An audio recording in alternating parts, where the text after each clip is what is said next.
Good morning, everybody, and welcome on this webinar with my partner Centronic. So we have the pleasure to welcome Uwe Kirschner to present a concrete case of application of PAT on tablet press frame. Okay, this webinar will be conducted during I will say half an hour with at the end 15 minutes for question and answers. On your right side of your screen, you have three columns. One is for a poll, and please, if you feel free to reply, that would be interesting for us. And also, you have some a column for questions and for chat. So, if you have any questions during this webinar, please write them, and we will take the 15 minutes at the end to reply. Okay? So, we again, we are really happy to welcome you on board, and please go ahead. Thank you, Thomas, for the introduction and also for the invitation to participate in your webinar series. Today I want to focus on the application of NIR PAT in the tablet press feed frame with the SentroPAT FO systems. Just briefly, we have founded Centronic in already 31 years ago in Dresden, where still our main office is. Since about 2022, we also have a US subsidiary in Norwalk, Connecticut. Owen Rayrauer is our president there. And in the meantime, we have 3 people in the US working for us and supporting our customers. Centronic is focusing on 2 technology areas. One is NIR PAT solutions, and the other one is optical chemical sensors. In the NIR PAT solutions, we focus on pharmaceutical OSD. Since about 20 years, we are really focusing on a very narrow market segment, actually. Before, we have done a lot in other areas like chemical industry and also did UV-Vis, NIR, and Raman. And since about 10 years, we also have a chemical ID handheld for pharmacy in Germany. So we have many customers in the German pharmacy markets over the 10 years, and we are doing this business through a partner. In the oxygen chemical sensors business, we are focusing on dissolved oxygen measurement, and one of the major applications is the monitoring of aquaculture, so fish farming. We'll not talk about that today. Our main product lines are all focused around the applications I mentioned before. On the left side, you see the SentroPAT FO with the central probes, which are the usual connected probes to that systems. I'll show more about this in this talk today. And on the right side, you see the 2 units covering applications for container blending and bin blending. They are very specific because they need a battery power, they need wireless connection, they need to be operated with the bin, and that's why they look different, but technology-wise, they can be very similar. Application-wise, we focus on the typical granulation, drying, and blending, and encapsulation and compression applications. But honestly, in the majority, it was really blending and compression, or blending and before compression. Over the last years, we are also working to do more on the granulation and drying side, but this hasn't been a focus for the last years. What will I talk about? So first is give some introduction to the motivation and the history of using NIR in the tablet press feed frame. Then addressing some of the limiting factors for the accuracy and sensitivity of the NIR methods in this use case.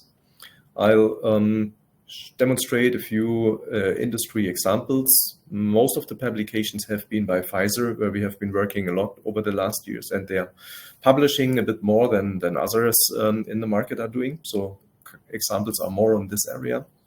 And then last not least, I'll summarize experiments we did with the Expo Process Analytics feed frame simulator early this year with some instrument-specific details around that. So first, what are the use cases of PAT in, for example, pharmaceutical continuous manufacturing? So process understanding and characterization is an important part. The NIR has chemical and physical information in its spectra. So it's a lot of information in the data you can generate from an NIR instrument. So it can help to accelerate process development.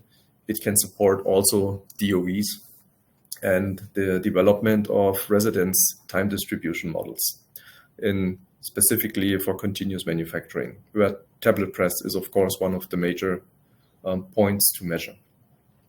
In manufacturing and the release, process monitoring is common. It assures steady state control of a process and allows the investigation of deviations, whatever the root cause is. And also real-time release testing can be supported based on blending PAT, in addition with tablet PAT, for example, doing content uniformity. In general, it helps with process transfers and troubleshooting as well. So how did it start, the measurement in the feed frame, and why do we measure in the feed frame?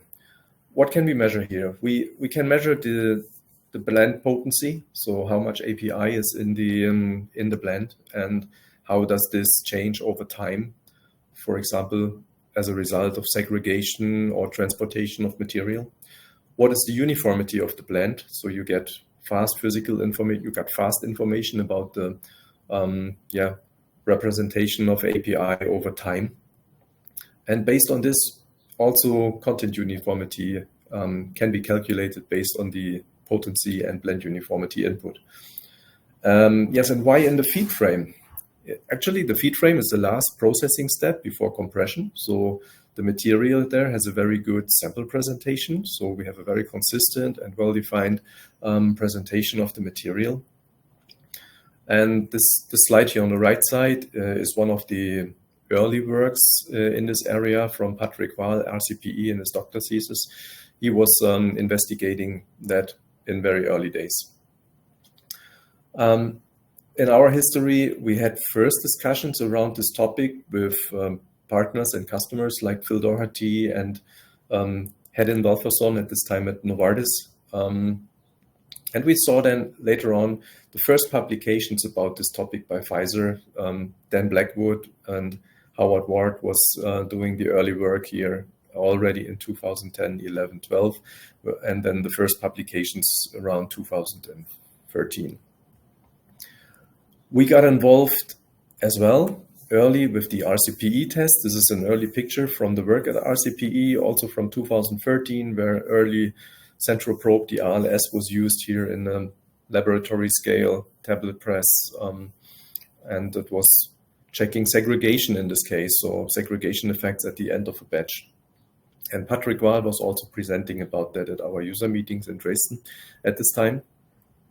A few years later, we had Steve Hammond and the Pfizer team guests in Dresden to work on the PCMM NIR solutions. So our trials at this time was related around some early work with a very early version of a tablet press feed frame simulator. And we had the goal to make the transferability of NIR data better compared to our previous approaches to calibrate and normalize our instruments. So later on, in the meantime, many customers are using the PAT, the NIR in the feed frame. And so here you see a fetter installation where fetter on the philomatic, it's a philomatic attachment to mount the SentroPAT DRLS. It can be height adjusted with this screw here in the middle of this probe. And yeah, this is a common installation which can be found. I'll show others in the examples later on. So let's talk about the limiting factors of accuracy and sensitivity of NIR methods next. Yes, we have many factors influencing the limit of detection of NIR methods. They are sample related, they are sample interface related, they are related to instrument performance as well to chemometric methods. So it's a really complex matter we talk about. We cannot cover all these topics today, so we just move around a few of those. One is we will take a look at the NIR responses of pharmaceutical components as one aspect. We'll look into sample presentation as part of the Expo feed frame simulator trials later in the talk. We talk about instrument-to-instrument comparability. That will be one of the next. Also, the influence of wavelength ranges and drift effects. We will not talk about chemometric methods. We will be using pretreatments as they are used very often, but we are not talking about optimization of chemometric methods in this scope. Yeah, let's take a look at how NIR spectra of pharmaceutical substances can look. Here you see a bunch of, it was about 200 spectra from maybe 170 different pharmaceutical components, which we have measured in a pharmacy, which is cooperating with us on our handheld NIR system. So we measure all these substances for the handheld NIR, and in this case, we were just going there and did measurements for all these substances with the SentroPAT FO. Okay, you see there is lots of variety. When we do a second derivative of the same spectra, it becomes a bit more obvious that we have certain spectral areas which have a higher, let's say, activity compared to others. You can see, for example, here around 1300 nanometer, usually there's nothing going on. This is actually the reason why we are using the 1300 nanometer, usually with our outlier filters, because outlier filters should just correct for baseline variation. We'll talk about that later. And here, nearly any substance has a significant absorption, as we could also see on other absorbance band overviews. Either CH nor OH or an H have significant absorbance here. You see these areas, a lot of OH here, a lot of CH here, and another, let's say, dead spot, I would say, around 1830, 1840 nanometer. And then we have moisture areas and other combination bands here in this area. What can be seen here is spectral range is really relevant. So spectrometer, the in-gas detectors, they are available in different grades, and the more simple in-gas detectors have a limitation at 1700 nanometer. Disadvantage here is that you cut through the information from the CH band, so you may lose information because your API or your excipient may not have signal in this range. So it would be good to cover at least 1800 or 1900 nanometer. Going farther is even good. Our instruments are not going beyond 2100. There are probably people will say it's interesting to go up to 2500 nanometer, but we haven't seen that much proof that it really brings a lot of advantages. Let's take a closer look into the different absorbance heights we can see in APIs, because when you look into API methods or PAT methods for your blends, you should of course look into the components. How is your blend composed, and especially most important, the API. How does the NIR spectra of the API look? Here in this case, we have two different examples, paracetamol in black, nystatin, another API in red. So you can already see the nystatin has more like OH bands, weak absorbances, not so sharp compared, for example, to the paracetamol. It gets more pronounced when you take a second derivative. So the API, like paracetamol, has really high signal in the second derivative, which is important for selectivity and sensitivity of a method, of a NIR method. So usually first or second derivative are used as a pretreatment here to reduce the physical effects and other overlaying effects to the signal. You see this API, the paracetamol will probably have a much lower limit of quantitation compared to the nystatin. So take a look at your API, and you can find an optimum for each API, but the sensitivity will still be dependent on the choice of substance. Here is another bunch of spectra from typical excipients and APIs used in OSD formulations. And here again, highlighted the example of the nystatin being relatively weak compared to many of the other substances in this case. Nystatin is just a random example, to be honest. just making you aware of that important features.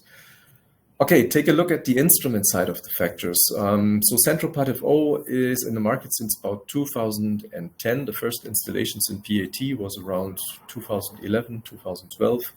And it's a diode array spectrometer. The main unit includes the embedded computer, internal wavelength reference, and optionally thermal stabilization for high demanding applications. And the SentroProbe is not just a fiber probe, it's a probe with an internal light source in the back of the probe. It has a 5 millimeter diameter illumination area, which is relatively large for fiber optic probes. 2 lamps are built in, which are redundant, and an internal reference is built in the tip of the probe, which I want to show you next. So here's a short video showing how the internal reference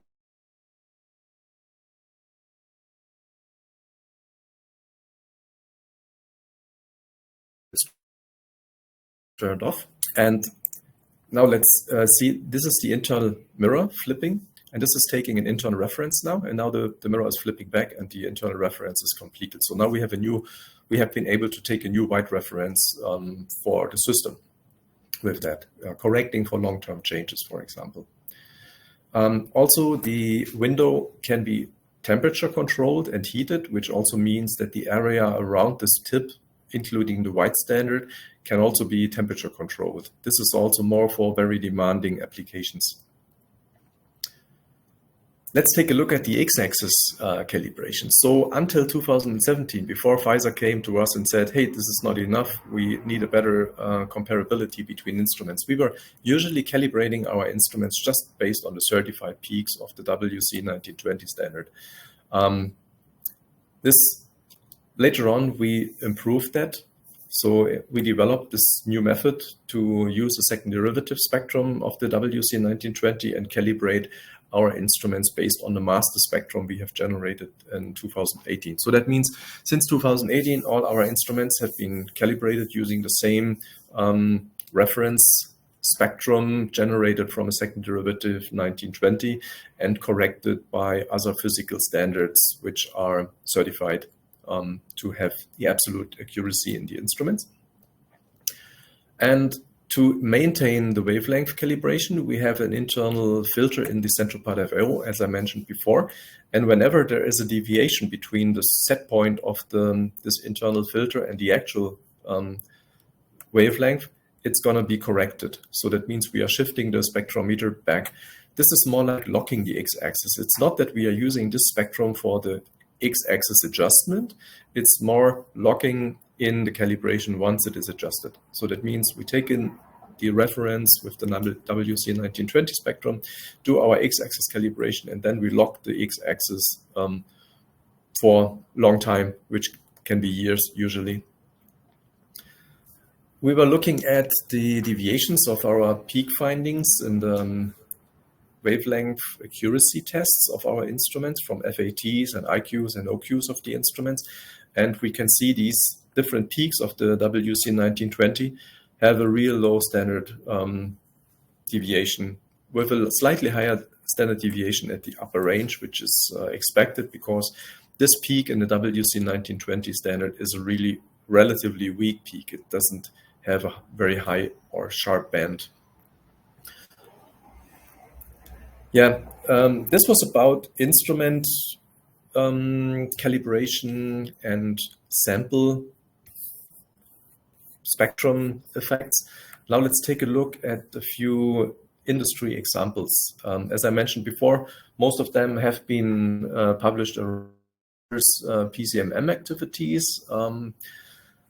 And in this case, it's an application about method transferability between instruments. So Pfizer was continuing the development of their own benchtop feed frame at this time. So this is a similar feed frame simulator to used for method development. So in this case, a DOE was made for just with 15 examples. Okay, one more thing important. Here is an adjustment screw. So the height of the probe, the probe is mounted on the right side. On the left side, the probe is just missing. The probe height can be adjusted with the micrometer screw, which is especially important for the development. You can see also the notches in the wheels or in the pedals of the feed frame wheel. And in this application, it was the goal to make a method development on the single NIR unit and then to apply this to two other instruments in the sites A and B. So these are two PCMM sites having their own SentroPAT FO instruments, and the method was built here. And the way the method was built, it was no method adjustment required.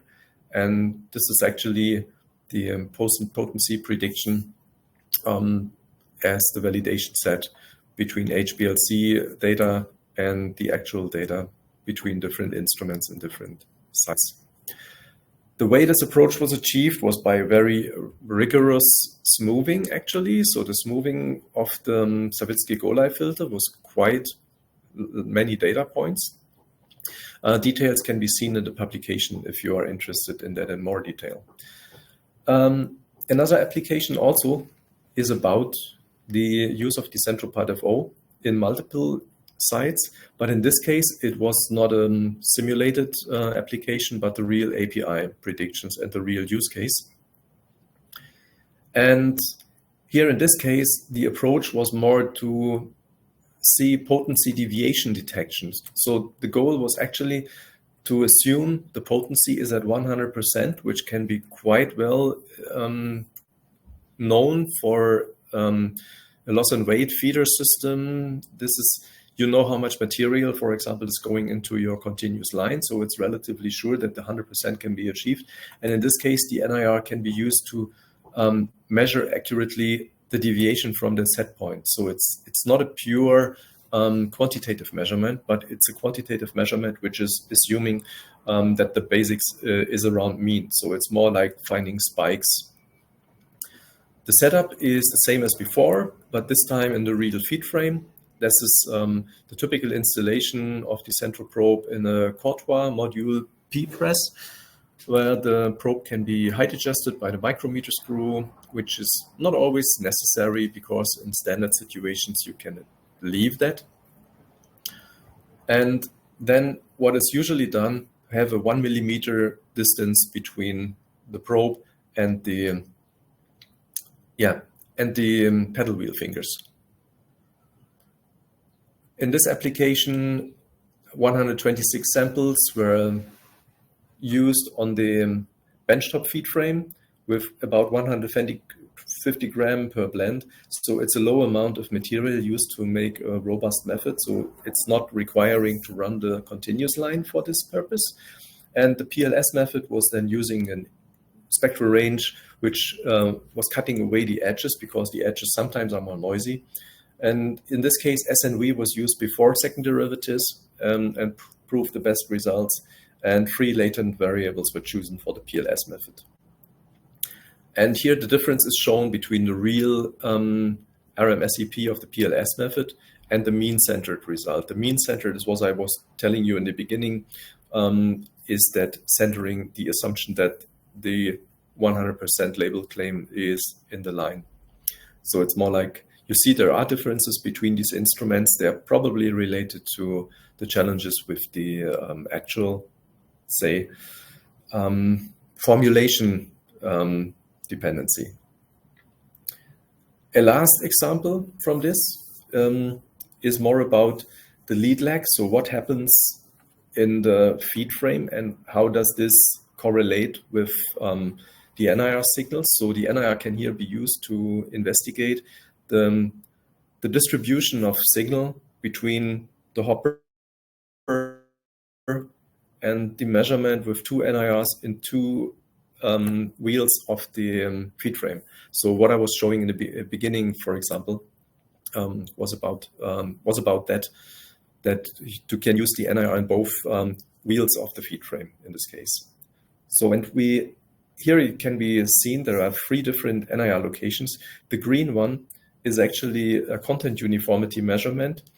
The black one is the one which is closer to the inlet of the tablet press, and the red the orange one is the NIR, which is closer to the outlet before compression. So that means you can see there is some residence time change already within the feed frame. So the feed frame itself changes the residence time distribution as well. This is a result of a spiking experiment. So there was a spiking of API used in this case. Again, details can be seen in the publications mentioned in this presentation as well. So, and the idea or the result of this was that the NIR here can be used to divert potentially the out-of-spec material. So if the NIR is fast and the NIR is in this position, the tablet press can be controlled, the outlet of the tablet press can be controlled to reject out-of-spec material just with the real-time data of the NIR. These were the industry examples, and now finally a few slides about the details of how the NIR can be used, or the SentroPAT FO can be used in the feed frame by showing this with data from the feed frame simulator. So there is not much difference between the feed frame simulator and the feed frame. Well, it's simulating the feed frame. Let's look again into the spectra of the raw materials used in this case. So we mainly have been using MCC just as pure material. And then we have been adding paracetamol and magnesium stearate. It was not the intention to have formulation which can be pressed or compressed into a tablet. It was more the idea of keep the experiment simple to know what you can learn from that. So avoiding unnecessary deviation from a complex, say, formulation in this case. So that's why this would never be compressing in the tablet. So this is just the idea of testing the NIR and looking into limits of detection, etc. I was in Ireland with Phil. We know Phil for a very long time. We are good friends as well. And we were just spending 2 days with these trials together. And in the first step, we were starting to add paracetamol in low quantities like 0.1%, 0.5, 1, 1.5, 2, 5, and 10 into the MCC, and we're looking at the responses. We were using the feed frame simulator as mentioned before. The good thing is it really allows to do method development with a really low amount of material. Here we are adjusting the probe. The probe is more or less flush with the upper surface, with the upper wall of the feed frame simulator. It can also be height adjusted like you have seen in the other use cases before as well. And we are weighing in the material. This was a bit of a challenge because if you want to do 0.1% of a substance, it ends up with 82 milligram of APAP. So we were using the scale, and here that was a 0.5. That was the value for 0.5% adding. We were using 2 spectrometers in this case to also look into instrument-to-instrument comparability. These instruments are the normal SentroPAT FO with the same spectral range. One has an older lamp and an older probe and had a much higher integration time than the others. But what we wanted to show, as long as we kept the measurement time about the same, and the results, in the end, have been very comparable, regardless of the differences in the integration time. This is the start of the process. You see the 2 probes mounted on the right side. They are just on the circle of the feed frame. And here is the startup procedure. You can also see the notches in the pedals. And here we start filling with MCC. And now let's look into the NIR data from exactly this few seconds. So what happens within this few seconds?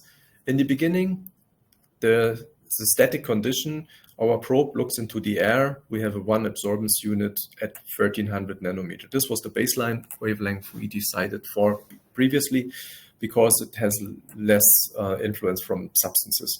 So now the startup of the feed frame simulator, when the motor starts, we first look at the pedals themselves. So there's no product yet. So this is more or less just the pedals. The NIR looks at the pedals. This is just baseline going up and down. And now here the powder starts coming. And as the powder is filling the cavities, you can see that the baseline is going down to normal absorbances, which you would expect from a white powder when it's in good contact with the probe. And intermediate, you can see here, these are areas with bad sample presentation that is not as bad as in the beginning. So you see some signal, but there seems to be some distance between the probe surface and the actual NIR. But what I want to show you is that this doesn't really disturb our measurements. So this is a total time of about 20 seconds, a bit longer than the video was. And what our outlier filtering algorithm does is it only selects good spectra for the averaging. And so that means whenever we do an average of 60, in this case, it was the instrument with the 60 averages, we are only selecting the good spectra within this series of 60. And what does it mean for the NIR signal? The black spectra you can see here are spectra taken with an instrument without outlier turned on. Actually, that was one of the two instruments. We turned off the outlier rejection. So on the blue spectra you see is the NIR spectra with the outlier detection turned on. So this is just the same process, the same sequence we have just seen. This is what happens when you are not filtering outlier spectra, then you have more variation on the baseline than in the other case. Most of that variation is gone after the typical pre-treatments. But you can see there is still some variation on the black, and this is still larger than on the blue curve. I have skipped a few slides here to keep it shorter, but you can still see there is more variation in the black spectra without outlier filtering than with the outlier filtering just after applying SNV. Another short video showing the process here. This is also here we are filling the substance, and you can see the sequence of that measurement again. And now let's come to the addition of paracetamol into the MCC. You can see the pure spectra. These are non-pretreated spectra. It's just the absorbance spectra, as you have seen before, with the outlier filter turned on. You see quite little variation on the x-axis here. This is pre-treated with Savitsky-Golay, first derivative, and SNV followed by SNV. These spiky results are the spikes from the addition of the material, because we were actually using the feed frame simulator for mixing. That means we were starting with MCC, and then we were adding slow amounts of APAP repeatedly into the mixture until we ended up with this 10% maximum. What you can see here is increments from a 0 to 0.5% APAP. That was actually a measurement from the second day when we started again with a fresh MCC, and we were just adding 0.1% increments of APAP into the mixture. And we can see that we can relatively well separate the 0.1% at 0.1% addition. But if we're adding more like we have incrementally added 5 times 0.1%, and then the spread gets a bit wider.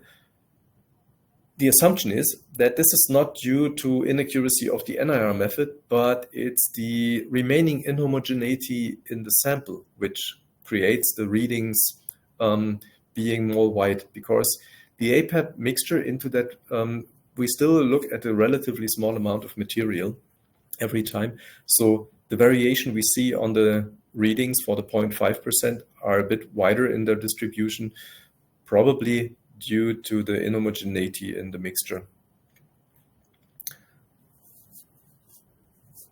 Here we are adding the magnesium stearate. The magnesium stearate, you can see here, has its main absorbance bands around 1730 nanometer, which you can also see in the first derivative plot.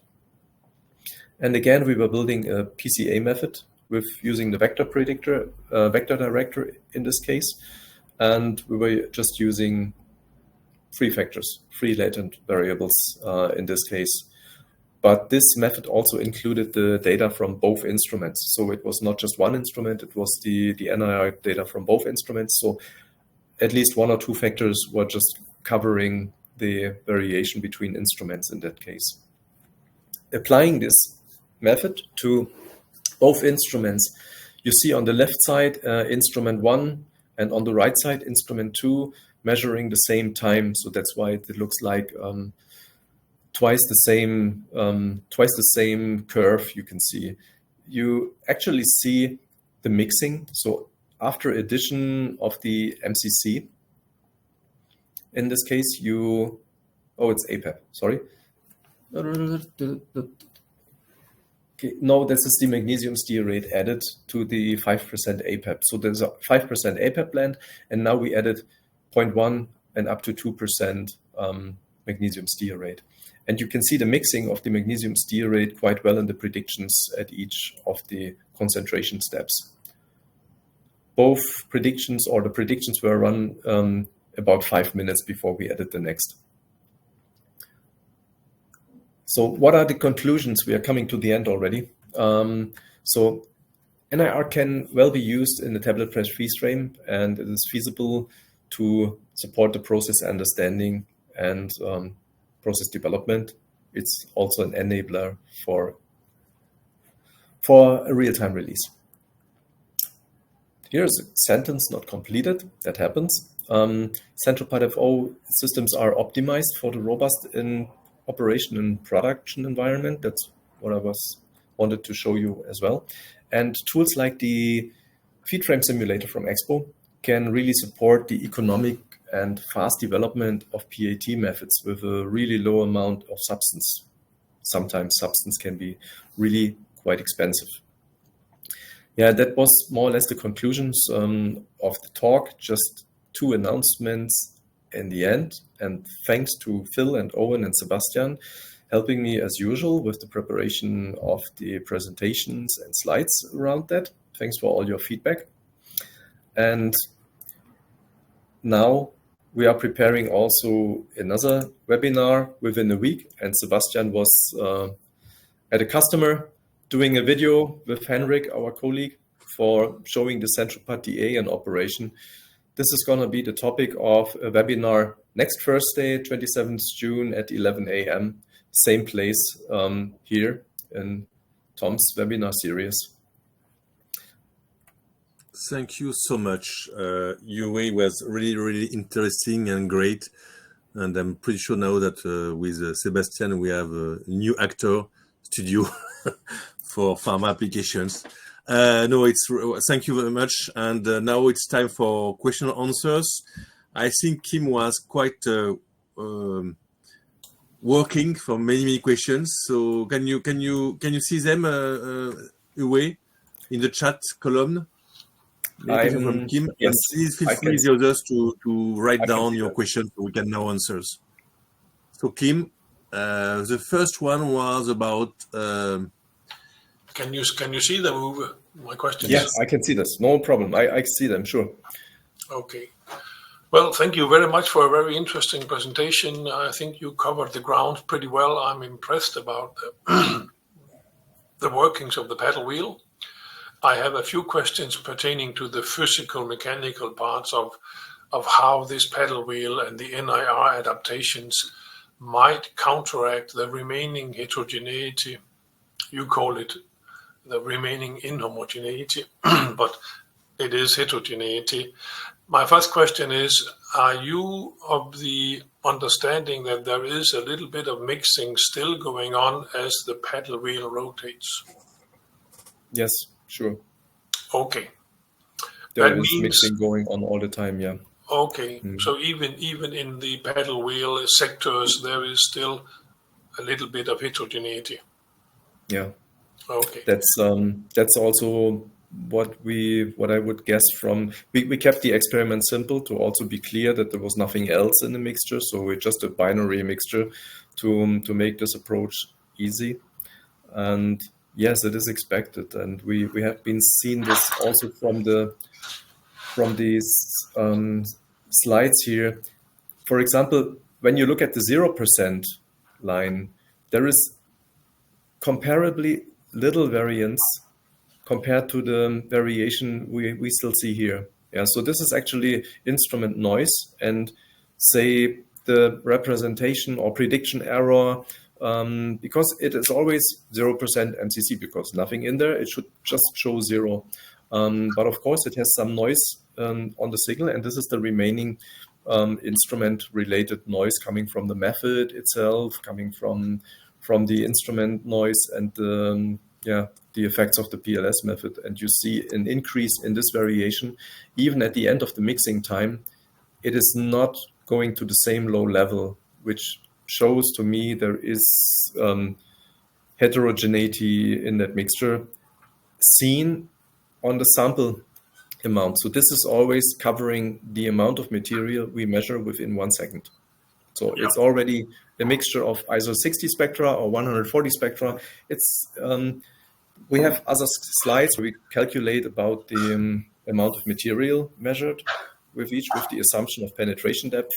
One of your questions was also around that. Yeah, that might be good if you could answer that question, because if I understand my NIR correctly, the penetration depth is a little bit wavelength dependent, isn't it? It is. It is, of course, wavelength dependent. There was a lot of work in the past.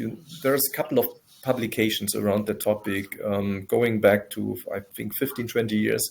Some of them were using very thin tobacco paper, so very thin layers, and putting them over each other and then having another substance behind. We were doing similar tests ourselves as well, with, for example, having a WC1920 after very thin layers of powder. It's not really an easy assumption, and it's definitely very, very much wavelength dependent. And it is, there is kind of an exponential curve in the end. So most of the contribution of signal is actually close to the surface, and then you have a reducing contribution the deeper you penetrate into the method, into the sample. And short wavelengths have a much higher penetration than long wavelengths. So usually absorption coefficients is much higher. You can see this when you look at NIR spectrum going down on the right, on the long wavelength end, and being lower on the short wavelength end. So this is for everyone doing NIR.